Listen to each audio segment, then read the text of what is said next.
குறிப்பா இந்த virtual warriors அப்படிங்கிறவங்களுடைய கண்கள்ல ஈஸியா இந்த மாதிரியான விஷயங்கள்லாம் சிக்கிருது. வேற ஒண்ணுமே இல்ல. நேத்து இந்த உண்மையை கண்டறியும் குழு அப்படின்னு சொல்லி ஒரு 4, 5 பேர் சேர்ந்து ஒரு பிரஸ் மீட்ட கொடுக்குறாங்க. அண்ணன் ஃபெலிக்ஸ் அவர்கள் கேள்வி மேல கேள்வி போட்டு வச்சு பிரிச்சு மேஞ்சிட்டாரு. ஆம்புலன்ஸ் வந்தது. இடையூறு வேணுமென்றே ஆம்புலன்ஸ் அனுப்பப்பட்டது செய்தது. அதை பத்தி நீங்க பேசுனீங்களா? ஆம்புலன்ஸ் எதுவும் மேலிருந்து வரப்பட்டதா நாங்க கருதுறேன். நீங்க இன்னைக்கு அவருடைய ரெட்பிக்ஸ் ஊடகத்திலையும் அதில் எப்படி விஜய் அவர்களுக்கு எதிராக பரப்புரை செய்யப்பட்டிருக்கிறது. 41 குடும்பங்களும் ஒரு நபர் கூட விஜய் அவர்களுக்கு எதிராக கருத்துக்களை சொல்லவில்லை.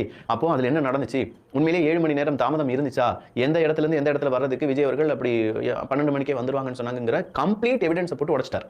இந்த மனுஷன் இப்படி போட்டு உடைச்சிட்டு இருக்கும்போது இந்த பக்கமா இருக்கக்கூடிய விர்ச்சுவல் வாரியர்ஸ் யார் இவங்க புதுசா இருக்கே, கள்ளக்குறிச்சியில உண்மையை கண்டறியும் குழுவில் இப்படி ஒருத்தவங்க வரவே இல்லை, நம்ம அண்ணா யூனிவர்சிட்டி கேஸில் உண்மை கண்டறியும் குழுவில் இப்படி ஒன்று வரவே இல்லை, அடுத்ததான் நடந்த அந்த அஜித்குமார் அவர்களுடைய வழக்கிலையும் உண்மை கண்டறியும் குழு இப்படி வரவே இல்லை, இன்னும் நிறைய விஷயங்கள் நடந்துச்சு, ஆனால் உண்மை கண்டறியும் குழு வரவே இல்லையே, இந்த முகத்தெல்லாம் பார்த்தா சரியில்லையே அப்படின்னு சொல்லி ஒவ்வொன்றா அந்த முகங்களை எடுத்து ரிவர்ஸ் சர்ச் அப்படிங்கிறத செஞ்சு பார்க்குறாங்க.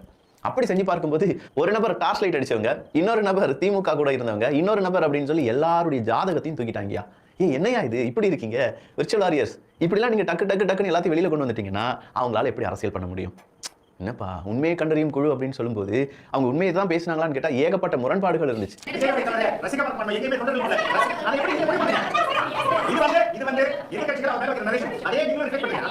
ஃபெலிக்ஸ் அவர்கள் கேட்ட கேள்விக்கும் அவங்க சொன்ன பதிலுக்கும் நிறையவே முரண்பாடுகள் இருந்துச்சு.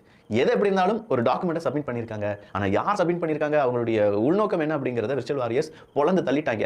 Hats off. அவ்வளோ. அதுவும் குறிப்பா இந்த விர்ச்சுவல்